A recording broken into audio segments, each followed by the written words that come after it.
Hi guys, welcome back to my Brave XVS guide. Now I'm gonna review Gabranth. Okay, so let's begin from his stats. Like you can see that his stats is amazing for his defense, and because he also uses his defense as offensive power, then let's take a look. Okay, he learns 170% and 180% on Brave Shift form. This is good, but if you remember that most offensive characters get 200% boost, so I can say that this is kind of low. Okay, but for defense boost defensive purpose, it's okay. And for spirit, it is also not high, only 60 and 70%, so beware of magical attack if you make him into provoker. But other than that, I think his defense and his other stats are just fine. And he is unique because he has innate dual wield and get 150% true dual wield boost. Okay, because you're gonna equip his trust mastery word, that means he already reached maximum 200% true dual wield. Okay, 200% defense through dual wield. That is amazing. Okay, because he can get really high defense, and he also get 30% fire and dark resist. And as a tank, it is really important to have that 100% fatal damage protection. And that's it. Okay, nothing special or unique, but his normal and Brave Shift difference is only at fire and dark resist. Okay, his normal form gets better fire and dark resist, while his Brave Shift doesn't have that, but he has 150% human killer because yes, his Brave Shift is more offensive oriented compared to his normal form. Okay, and he also gets 100% LP damage, but yes, we will see later is that good or not. Okay, so let's take a look on his normal form first. So his normal form, he can chain with Stardust Rain and Bolting Strike, but I don't think you can use him as offensive character on his normal form. Why? Because he doesn't have permanent triple cast on normal form. If you are okay with double cast Stardust Ray or Bolting Strike, then you can use him, but other than that, better not to. Okay? And yes, what's so special about Neo Vision physical tank? The special thing is here, like you can see that his AoE cover, when you max it to level 5, it has 70 to 85% damage mitigation. So on the past, 7 stars physical tanker have like 50 to 70% mitigation. So this 70 to 85% are pretty high. Okay, this make him really hard to die. And he also able to cast 75% damage mitigation for one turn, but the point here is if you fight against strong threshold attack, you can simply use this 75% damage mitigation, and tada, I believe you able to survive that attack. He also able to become buffer. Okay, 250% defense and spirit buff to all allies for 4 turns, but that's only for the start of battle because this buff only lasts for 4 turns and it has 6 turns cooldown. So I hope you have other defense or spirit buffer on your party. He also able to give your party fire and dark resist, which is really useful when you need this elemental resist. And he also able to give 45% physical mitigation to all allies. Okay, 45%, it is quite high. Okay, maybe it's enough to survive Behemoth K attack, not sure. Okay, but I think you need 80%. Okay, and his limit burst, it is your meta move, 50% damage mitigation to all allies. Okay, so pretty decent, I must say. And for his grandest ability, he able to give 80% physical mitigation for all allies. This only lasts for 1 turn. Okay, only 1 turn, but yes, okay, you can cast this 3 times per battle, so you can spam this for 3 turns, and let's hope you able to defeat the enemy before that happen. So I think combined with, let's say, like Renora, that means you have like 5 turns with 80% physical mitigation. which are enough to kill that behemoth, okay, before he doing something nasty to you, okay? So this is good. And for his tanking, I must say it is totally awesome. But yes, this game is what makes him really not that tempting, okay? If the games is like on the past, I totally recommend you to get him, okay? But for today, we can survive with 100% evasion. That's why we can still use our 7 stars physical tanker. And remember, they make an enemy who able to bypass physical attack. So if that's happened, my question is, why do you need AoE physical tank on the first place, right? And remember, when that happened, you need to use AoE physical evasion. So I must say he is totally awesome tank, but the game itself kills him, okay? But don't worry, because you can also use him for another purpose. So let's take a look on his Brave Shift form. So on Brave Shift form, he's still able to chain with Stardust Ray and Bolting Strike, but on Brave Shift, he has permanent triple cast, okay? This is really good because he able to imbue himself with Dark Element and also Imperil Dark by 120%, so I must say pretty complete here. And on this Brave Shift form, he doesn't have AoE physical cover, but like I said, it probably not that important because A, the enemy probably gonna bypass your AoE physical protection, B, you have buffer who able to give AoE evasion for your party, okay? And yeah, for most battle, you kinda need AoE magic cover, so they cannot work together, I guess, except for the Curl Trial. And for the damage, you don't need to worry because I can say the damage is very nice. For Bolting Strike, he can deal between 86 to 96 times damage. It is based on defense. So yes, you don't need to sacrifice anything. But yes, remember that he doesn't have plus 6 times change damage modifier. So that means, yes, it probably less powerful than real attack, okay? And for Stardust Ray, he able to deal 92 to 102 times damage. Pretty decent, I must say, based on defense, okay? And yes, on his Brave Shift, he can still able to support your party using 45% physical damage mitigation and AoE 200% defense spirit. And the special thing about this Brave Shift is he able to protect one ally from damage. Okay, so he can move for one character to protect that. This is really good, especially to protect your healer or basically someone who is fragile on your party. Hopefully it is not more than one character, okay, because you can only protect one character at a time. So that's pretty good. And for limit burst, I must say, yes, he has that 100% LB damage, but he won't become your LB finisher or whatever, because the reason you use this LB is to get that 80% damage mitigation, okay? This is really strong for him, especially when protect one ally, okay? So I must say pretty nice chainer, okay, with tankiness. But again, well, like I said, you can simply make your physical attacker having 100% evasion. So in that case, what's the purpose of Gabranth? Maybe you say as a provoker. Yes, that's correct, you can use him, but if that's the case, I think Seeker of Freedom Van is still better in quote provoker compared to this Gabranth, because he able to break, finish, and evasion at the same time. Really nice, okay, Seeker of Freedom Van. And yes, that's for his Brave Shift form. Now let's talk about equipment.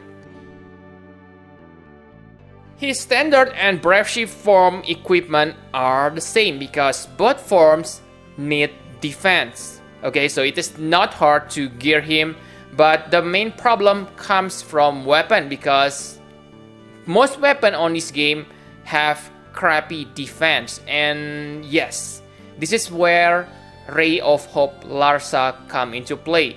Really sad character. He literally become Gabranth foot, okay, because his STMR has the best defense on this game, 101 defense. Okay, other than that, there is no defense better than this one. Maybe you can get that Imperial Ensign. Okay, this is from Final Fantasy 12 event, so make sure you grab it when it is available. Okay, it is really good. It gives you about 50 defense and 50% defense when you equip dagger. So yes, it is pretty amazing defensive weapon, even not for Gabranth, for your other tanker. Okay, and for helm and heavy armor, I don't think you will have problem because most of those equipment types increase your defense. But for accessory, I suggest you to equip Mungo Charm. Okay, why Mungo Charm? Because it will make him into having 100% draw attack. So at least he can become Provoker and Chainer. And yes, you don't need to worry about evasion if you are newer players, okay? Because you have insanely high defense. And yes, you're able to provoke safely while chaining at the same time. And like you can see on the screen, some of my friends able to gear him to have about 3,300 defense. That's pretty insane. Remember, he can still get boost from battle in buff battle, okay? So he can easily reach 4,000 defense, which is insane, okay? So enough about equipment. Now let's talk priority and partner.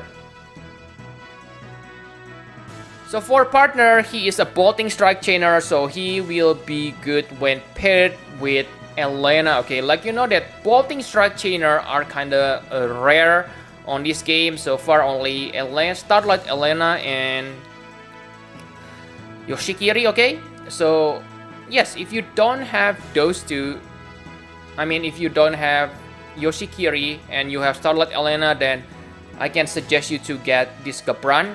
But yes, if you already have Balthier, you don't need Gabranth, okay, for bolting strike partner. Okay, and again, if you want to pull Gabranth, it's good because Gabranth, other than bolting strike, also able to chain with Stardust Ray. So yes, he is really flexible and really good physical tank for Neo Vision characters. And to support Gabranth, of course, if you make him into Provoker, you probably bring AoE magic cover. And like you can see here, Summer, Fina, and Daisy. I'm not sure whether they gonna be available on the global, but to be honest, I save my Lapis for them instead of Gabranth because unlike physical, you cannot really tease magical attacker. Sure, some of magic also bypass the tank, but the point here is you cannot give them cheese like AoE evasion, at least for now, okay? Not sure about the future. And for Renora, like I said, he can combine his 80%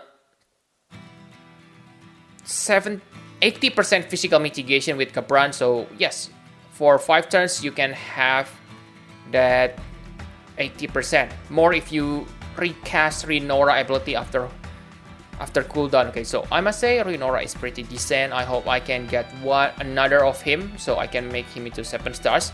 And for abilities priority, it depends on what you did, okay? If you want to make him into your tank, if you don't have better tank, okay, then yes, of course you need to upgrade Judge defense because it will increase damage mitigation and make him more durable. But if you use him as a bolting strike chainer, of course, level up Sentence first to max your bolting strike chain damage. But for Stardust Ray, max your Enrage. Okay, so enough about partner and priorities. My conclusion for Gabranth. So Gabranth is really good characters, okay? High defense, nice damage. So really guys, I must say that I got nothing to complain about him. But again, like I said, the game itself killed him. Not only him, basically I can say that all physical tankers, because yes, simply gear your physical tank into 100% efficient and tada, you able to survive, right? Maybe you say, oh, there is some trial who have accuracy, so in that case your efficient not gonna be useful. Yes, maybe in the future there will be something like that, but we can also cheese that with AoE physical efficient buff. Again, so I think in order for them to make AoE physical tank can work again is by releasing boss who have high accuracy, okay, who able to dispel the AoE evasion buff, and remember, whose attack won't bypass AoE physical cover. Because if that's the case, why you bring physical cover on the first time, right? Just think about it. Okay, many bosses bypass AoE physical protection. Then they create this awesome tank. What's the purpose? Okay, Gumi itself killed the game. Killed the role for physical tank. Okay, and yes, I think this Gabranth is meant for newbie or newer players, because again, for veteran players, I can say that you can easily gear your attackers into having 100% evasion and with provoke build. Okay, for example, using Seeker of Freedom 1. But for new players who still have hard access to physical evasion, then this Gabranth is good. But again, we can trade 2 Noctis for free. So again, why don't you simply bring 100% evasion? That's my question for you. Okay, so I think that Gabranth here, if you want to pull for Gabranth, it is only because of his unique offensive using defense. Okay, because that will make him tanky, make him able to become decent provoker. But for AoE physical tank, I don't think it is that needed. Okay, because yes, he is also useless anyway on Behemoth because he can protect our party. Sure, he won't be die from counter. That's amazing. But again, the attack of Behemoth are kind of random. So really guys, I must say that he is really good character. I have said this on Should You Summon, and I really want to pull for him. But again, just ask yourself, what content on this game that require him? None, right? That's the reason I stopped to pull him. But if you are okay with that, go ahead. He is really good character, okay, for your Neovision chaining partner. And that's it for Trust Master Reward. It is niche because I think he is the only true dual wield defense character on this game, okay? So this is good for him, but not worth for the others, of course. And for armor, Gabranth's armor, again, it is good. Have really high defense boost, but again, you can simply go for 100% evasion. 100% evasion is better than 9,000 defense maybe, okay? So I think that's all for the Trustmaster and STMR. For the vision card, again, it's the same. Why do you want to boost your defense unless you use your defense as your offensive stats like Gabranth? Okay, so yes, I think that's all you need to know about Gabranth. Okay, really good characters, but I hope in the future we can find something to use him for. And I bet when that content available on the game, I believe we will get another AoE physical tank banner. Okay, but yes, that's it. Thank you very much for watching. Please hit the like button and subscribe to my channel for more Final Fantasy Pro FX Vs Guide. Bye bye guys.